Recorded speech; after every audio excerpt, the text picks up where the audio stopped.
ඔන්න අපි එක දන්සල්ලෙන් තමයි හදන්නේ.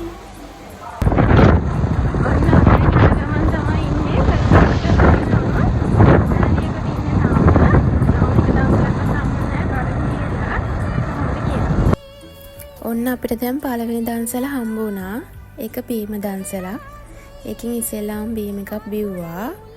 ඔන්න ඊට පස්සේ තව ටිකක් දුර යනකොට කල්ල දන්සලක් හම්බ වුණා. කල්ල දන්සලෙත් දැන් ඔන්න කල්ල කනවා. ඊට පස්සේ ඔහොම යනකොට අපිට අයිස්ක්‍රීම් දන්සලක් හම්බ වුණා. වැස්ස කියලා බැලුවේ නෑ.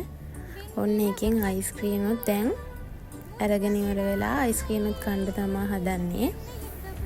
ගොඩක් දවසකට පස්සේ තමයි මෙහෙම ආවේ. දැන් මම අයිස්ක්‍රීම් උත් කනවා.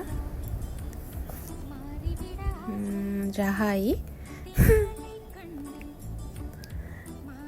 ඔන්න ඔහොම තමයි ඉතින් මාත් කන්නේ. ඊට පස්සේ දැන් බඩගින්න ඉන්න බෑ. බඩගින්නක් තියෙන හින්දා බත් දන්සලක් හම්බුන්නේ නැහැ තාම. ඊට පස්සේ හම්බුණා මඤ්ඤොක්ක දන්සලක්.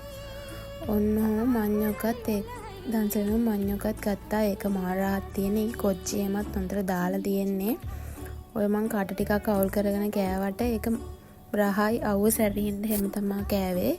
ඔන්න දැන් අද ඊට පස්සේ හම්බුණා මාර විදිය වෙනස් දන්සලක්. ඒක එලකිරි දන්සලක්. මේ විදිය දන්සල් නම් ගොඩක් දෙනවා අඩුයි.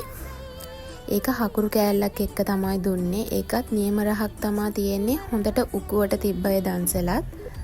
ඒකනුත් අපි හොඳට බිව්වා. ඔන්න ඔය විදිහට තමයි මං ඉතින් බොන්නේ එලකිරි.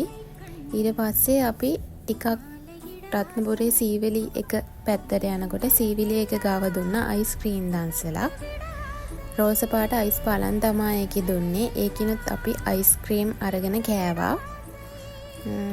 අයිස්ක්‍රීම් දන්සල් මේ පාර ගොඩක් වැඩි. ඊට පස්සේ අපිට කළුංගගේ තියෙන ලස්සන තොරණක් තියෙනවා. ඒකත් අපි බැලුවා. අපිට ඉතින් රැට නම් ඉන්න බැරි වුණා. අපි දවල් වරුව විදියට ඒකත් වීඩියෝ කරගත්තා. ඊට පස්සේ අපි ගියේ පොත්ගුල් විහාරයට. ඔන්න ඔහම සිරිපාදේ වගේ ගොඩක් දුරට නගින්න තියෙනවා. ඒකත් නැගකට පස්සේ ওই තියෙන්නේ උඩ තියෙන view එක. ඊට පස්සේ අපිට හම්බුණා රසම රස පාන් දන්සලක්. සීනි සම්බෝලේමත් හොඳට ඒකේ දාලා තිබ්බා. ඒකත් මාරහයි. මාත් ඉතින් කියව කනවා. ඊට පස්සේ අපි ටිකක් දුරට ආවම හම්බුණා සව් දන්සලක්. ඒකේ සව් මාරහයි. සව් කෝප්ප දෙකක් විතර මාත් බිව්වා.